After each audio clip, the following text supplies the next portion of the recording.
हम देख रहे हैं कि y बराबर 2x³ minus 24x plus 107 x belong कर रहा है 1 और 3। इसमें 1 और 3 भी सम्मिलित है, 1 और 3 इसमें सम्मिलित है। तो इस पर हम फलन का न्यूनतम मान ज्ञात करेंगे। यदि है तो dy by dx 6x² minus 24x dy by dx इसका अवकलन कर लेंगे। x³ का अवकलन हो जाएगा हमारे पास में 3x² 24 हो गया यहाँ पर 24 6 कॉमन ले लेंगे। 3x² को 2 से गुणा करेंगे 6x² 24 और इसका 107 का 0 हो जाएगा। 6 कॉमन लेंगे x² minus 4 divide by dx का मान 0 वो तो x² माइनस 4 बराबर 0 तो x के प्लस माइनस 2 है। तो यहाँ पर है आपकी x equal to minus 2 belong नहीं कर रहा है, x equal to minus 2 not belong है। तो इसमें माइनस 2 नॉट बिलोंग है यहाँ पर। तो x के जो मान है उसमें से केवल 2 पर बिलोंग कर रहा है तो dy dx2 निकालेंगे। तो 6 2x माइनस 12 12 गुणा 2 करेंगे तो 24 24 बड़ा है आपके 0 से, इसलिए x बराबर 2 पर फलन का न्यूनतम मान होगा। तो y बराबर फलन आपको दे रखा है, x के ऊपर इसकी वैल्यू निकाल लेंगे।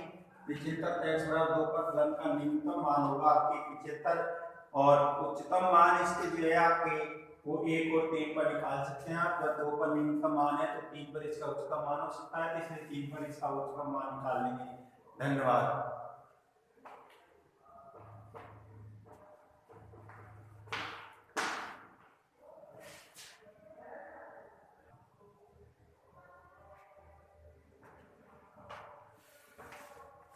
y इक्वल टू आपके a sec x plus b cos x, a greater than 0 less than आपकी dx dy by dx निकाल लेंगे। a sec x का sec x और tan x, b cosec x का minus cosec x cot x होगा। dy by dx को 0 के equal करेंगे तो इसको 0 के इक्वल करेंगे तो a sec x tan x minus b cosec x cot x equal to आपके आएगा 0। dy by dx को 0 के इक्वल मान करने पर dy by dx का जब 0 के इक्वल मान करेंगे तो ये a sec x tan x equal to b cosec x cot x b upon a सब वैल्यू इधर ले आएंगे तो tan cube x equal to b by a तो tan x equal to b by a की whole power 1/3 हो जाएगी आपकी। d2 by dx को जब निकालेंगे तो इसका पुनः अवकलन करेंगे। tan x का sec square x sec square x sec x sec x हो जाएगा। a sec x का sec x tan है तो sec a sec x का sec x tan x तो sec स्क्वायर x और tan x हो जाएगा। इसी प्रकार से b का हो जाएगा यहाँ पर। तो यहाँ हम देखते हैं जब d2 by dx2 का न्यूनतम मान लेते हैं d2 by dx2 equal greater than 0 हो तो इस पर ये न्यूनतम मान होगा। तो न्यूनतम में उच्चतम मान इस पर निकालेंगे तो tan x equal to b by a 1/3 है तो sec स्क्वायर x है sec square x equal to होता है 1 plus tan square x sec square x equal to 1 plus b by a की पावर 2/3 स्क्वायर हटा देंगे तो 1/2 लगा देंगे यहाँ पर और 1/2 हो जाएगा। इसका 1/2 हो जाएगा तो कैंसिल हो जाएगा तो a की पावर 1/3 रह जाएगी। इसी प्रकार से cosec स्क्वायर जब निकालेंगे तो cot से निकालेंगे 1 upon cot tan करके a upon b की पावर 1/3 हो जाएगा। तो ये cosec x की वैल्यू हो जाएगी। अब इस पर हम मान निकालेंगे निम्नतम एवं उच्चतम मान।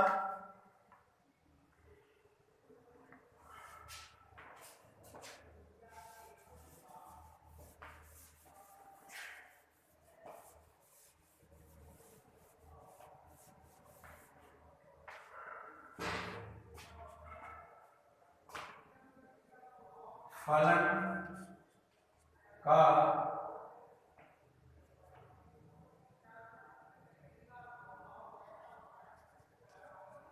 उच्चतम मान धनात्मक, तो उच्चतम मान निकालेंगे y equal to a sec x plus b cosec x, y equal to a sec x की वैल्यू रखेंगे यहाँ पर sec x इक्वल टू है आपके a 2/3 plus b 2/3 all power 1/2 upon a आपके 1/3 प्लस b कोसेक एक्स की value है आपकी a2/3 b2/3 की होल पावर 1/2 अपॉन b है आपके 1/3 और a हाँ जी 1 में से 1/3 लेस कर देंगे 1 माइनस 1/3 तो y इक्वल टू a की पावर हो जाएगा 2/3 1 की पावर में 1/3 कर देंगे इंटू a की पावर 2/3 प्लस b की पावर 2/3 की होल पावर 1/2 प्लस b1 में से 1/3 माइनस करेंगे तो b की पावर 2/3 a की पावर 2/3 प्लस b की पावर 2/3 की होल पावर 1/2 कॉमन ले लीजिए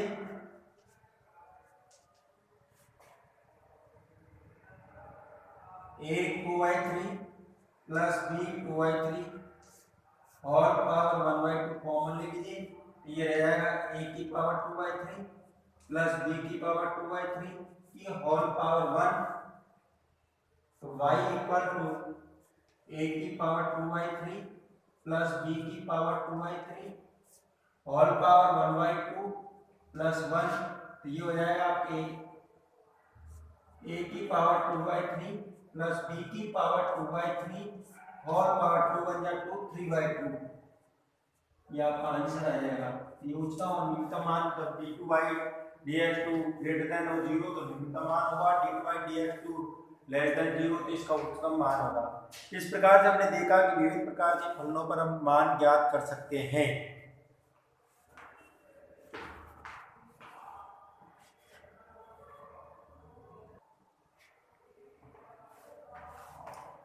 क्वेश्चन नंबर 7 में आपको दिया हुआ है y equal to sin power p theta cos की पावर q थीटा दोनों लघुगणक लेंगे तो log y equal to log n plus log n p power में से log sin theta plus q power में q log cos थीटा हो जाएगा।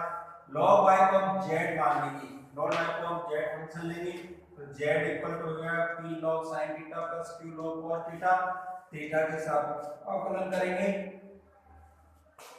तो dz upon d theta p log sin को हो जाएगा 1 अपॉन sin और sin को हो जाएगा cos प्लस cos का होता है माइनस sin थीटा और log को हो जाएगा 1 अपॉन cos थीटा तो dz upon d theta p cos theta minus q tan theta equation number 1 dz upon d theta की वैल्यू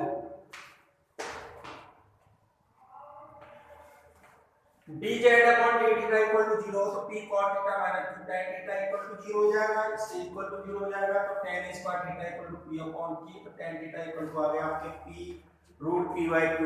अब हमें ये देखना है कि इस पर मान उच्चतम है या उच्चिष्ट है या निम्नलिखित है।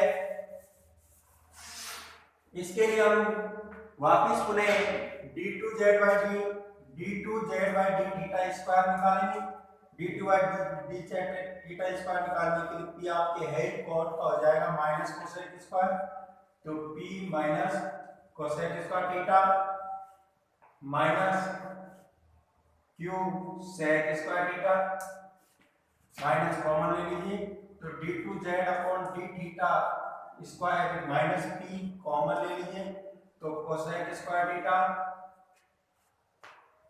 Plus q sec square theta ये हो गया आपके लेस देन 0 क्योंकि माइनस ऋणात्मक मान है माइनस v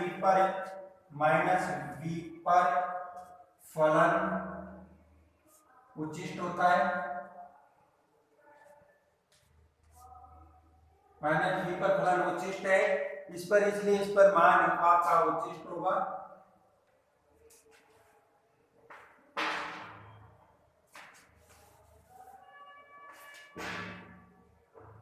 अतः tan theta equal to square root p upon q पर z बराबर log y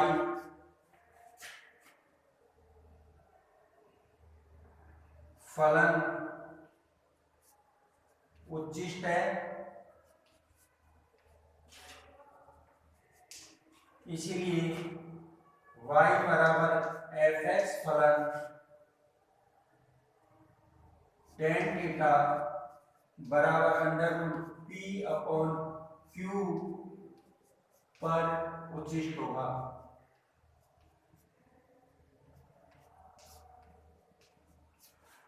धन्यवाद। इस प्रकार से हम देखते हैं कि फलन के विभिन्न मान, उचित और निम्नलिखित मान ज्ञात कर सकते हैं।